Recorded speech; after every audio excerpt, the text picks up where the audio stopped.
Vous avez votre histoire aussi à compter. Nous sommes tout tués. On vous écoute. Là, chez vous, c'était comment? Ça se passait comment, la gestion des finances? Bon, j'étais mariée. Au début, ça se passait un peu bien, comme ça doit se passer dans un couple. Il ramenait de l'argent, il me donnait. C'est moi qui gérais.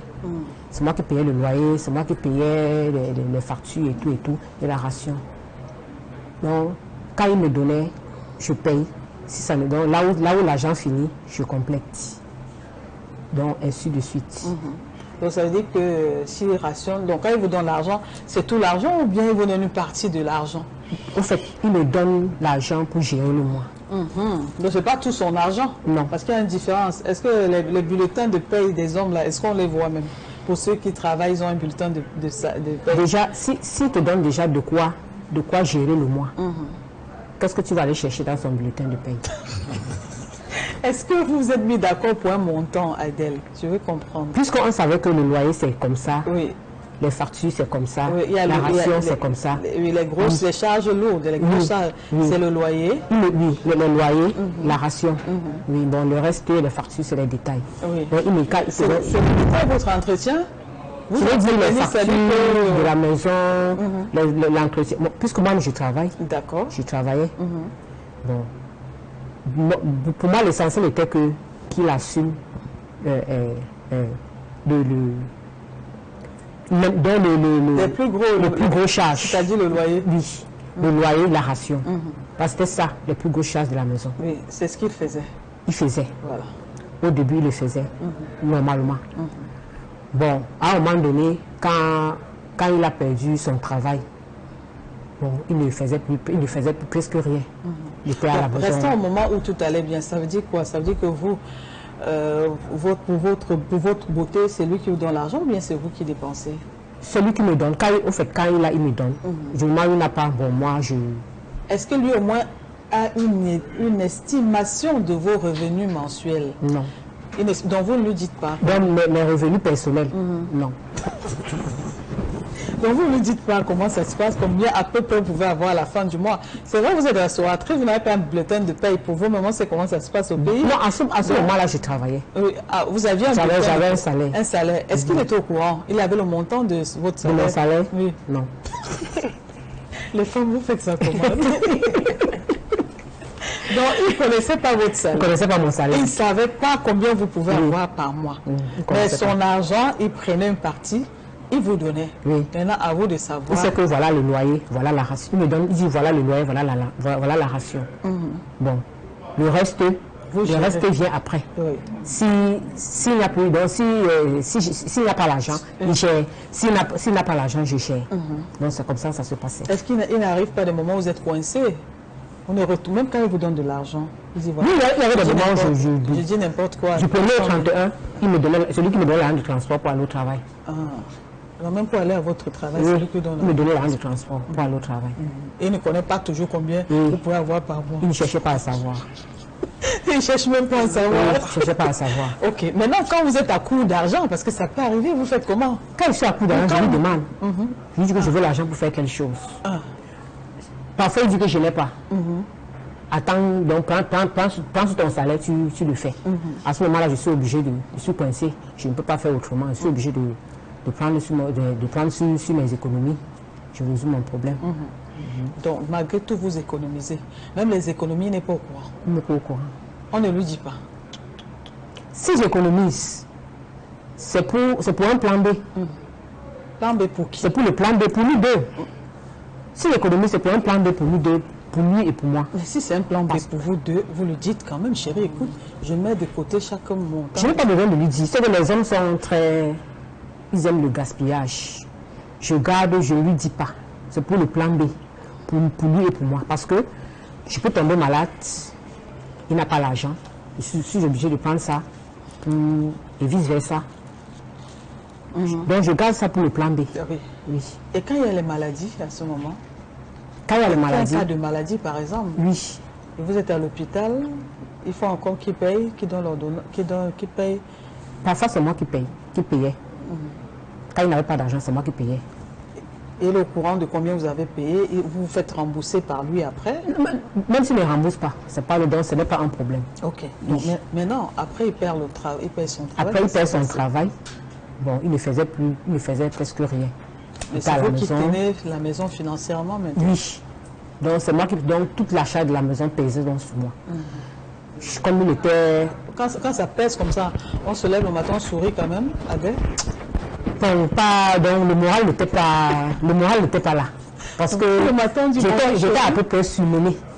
Parce que bon, j'ai dit, ah, j'avais accepté. Qu'est-ce que je dois faire? J'ai donc réfléchi. Je lui ai demandé, est-ce que tu peux conduire la moto? Il a dit, puisque bon, c'est un chauffeur. Il ne vous propose pas, parce que c'est un homme, il doit proposer, il doit chercher, c'est un homme. Bon, peut-être qu'il ne cherchait même pas, puisque quand je sortais le matin, je le laisse à la maison. Je rentre le soir, je le trouve à la maison. Parfois le matin, on sortait ensemble. En route, on se sépare, je prends mon chemin pour mon travail, et lui, je ne sais pas, lui, il va. Il rentre le soir, je lui demande, ça s'est passé comment? Il me dit rien. Bon, j'étais un peu... Ça m'embêtait. Il dit que non, un homme ne doit pas rester comme ça. Donc, comme il était chauffeur, connaissait conduire, je lui ai demandé, est-ce que tu peux conduire la moto? Il a dit oui. J'ai donc bouffé une tontine, j'ai acheté une moto. Qui cotisait la tontine? C'est moi qui cotisais la tontine. Est-ce qu'il y avait aussi son argent dedans? Oui, il y avait son argent. Donc, il y avait 2 fois, quand il me donnait l'argent, et mon argent aussi. Ok, donc vous décidez donc de lui acheter? Oui, j'ai donc bouffé la tontine, 350 000, j'ai acheté une moto, 9. Et j'ai fait tous les papiers sur la moto, jusqu'à l'assurance, il ne manquait aucun papier. Je lui ai donné pour qu'il travaille. Donc vous débarquez un soir à la maison, chérie, je t'ai acheté une moto? Non, je lui ai dit, du moment où il a accepté, quand j'ai eu de l'argent, nous sommes allés acheter ensemble. D'accord. Oui, j'ai fait tous les papiers, je lui ai donné. Il a commencé le travail. Bon, il travaillait, il ramenait la ration, il ramenait la recette tous les jours. Et vous remettez? Oui. Bon, ainsi de suite. Après un moment, au moins 3 mois après, bon, il a commencé un peu à déranger. Il a commencé un peu à déranger. Donc, la recette n'était plus ça. C'est l'argent que vous remettez qui n'était plus comme ça. Ça a baissé. Oui, l'argent avait baissé. Tantôt il vient, il dit la moto était en panne, j'étais au garage toute la journée, manania, je meurs. Il dit ok, donne-moi donc ce que... C'était vous son patron en même temps. Donne-moi donc ce que tu as travaillé. Il me donne. Le lendemain, même chose. Tous les jours, même chose. Et quand vous reprenez, vous dites, mais monsieur, c'est petit. Ainsi de suite. Et pendant ce temps, on avait les aérés de loyer qui s'accumulaient. Parfois, je paye, mais au moment où je n'ai pas l'argent, ça reste. Ainsi de suite, ça a commencé à s'accumuler. On se retrouvait à peut-être 6 mois d'aérés de loyer. Et comme c'est moi qui avais signé le contrat de bail avec le bailleur. Ma bailleuresse, elle n'était pas ici, elle vivait à Fumban. C'est moi qu'elle appelait chaque fois. Que c'est comment, je dis, laisse, on va te gérer, laisse. Et j'ai réfléchi, mais qu'est-ce que, mais 6 mois, nous allons aller où avec ça? Donc, il est rentré, on dit même que la moto l'a même renversé. Il est même tombé avec la moto. Parce qu'il fallait absolument qu'il trouve l'argent.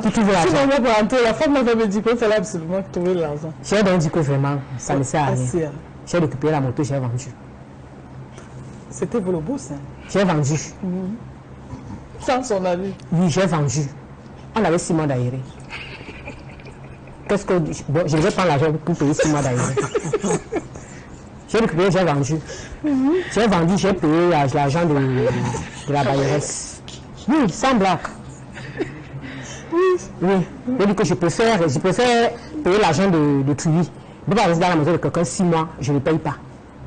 C'est impossible.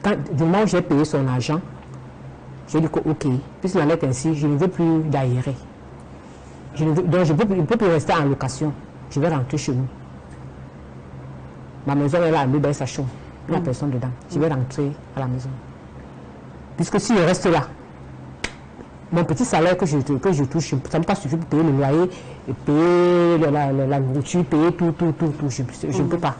Et c'est comme ça que le foyer... Je suis rentré chez nous, à Lubin. Je lui ai dit que je rentre chez nous. Il ne vous a pas suivi chez vous?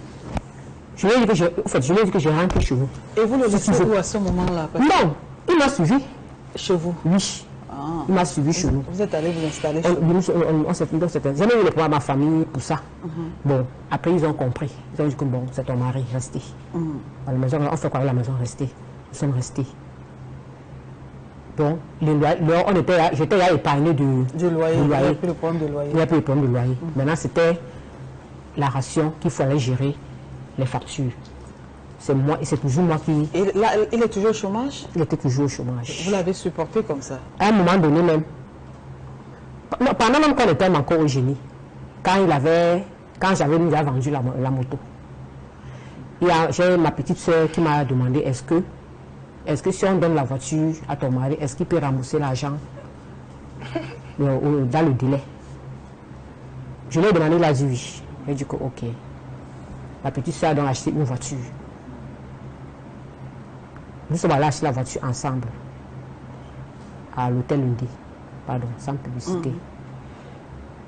Il a commencé à faire la ligne Douala Edea avec la voiture. Au début, il versait la recette normalement. Toujours à vous? Non, pas à moi. En ce moment, ce n'était pas à moi. Ah, d'accord. C'était pas à moi qui versait, c'était à mon grand frère qui versait la recette. Il versait la recette normalement. Quelques mois après, le même scénario a commencé. La recette ne venait plus complète. Toujours, la voiture est montée, la voiture est descendue, la voiture est gâtée, la voiture est si... On lui dit que mais tu es mécanicien et c'est toi qui t'as acheté la voiture. Pourquoi est-ce que la voiture se tombe toujours en panne? C'est autant de choses. Vous n'avez pas mené des enquêtes pour savoir s'il n'y a pas une petite... Est-ce qu'il n'y a pas de petites? Est-ce qu'il n'y a pas d'autres... Qui va prendre le temps de mener ces enquêtes? Quand vous êtes avec un homme qui n'est pas sérieux et qui vous trompe, vous savez. Puisque moi-même, je sortais le matin et partais aussi à mon travail. Je vais laisser ma part de travail pour faire la police derrière lui. Quand vous l'avez questionné, vous dites quoi? Pourquoi il n'y avait pas assez d'argent? Il dit la police dérange en route, ils ont trop de contrôle. Il n'y avait pas de papiers? Je n'avais les papiers. Mais la police dérange. Il faut donner l'argent à la police pour payer le contrôle, payer ceci, cela. À un moment donné, la recette aussi a chuté.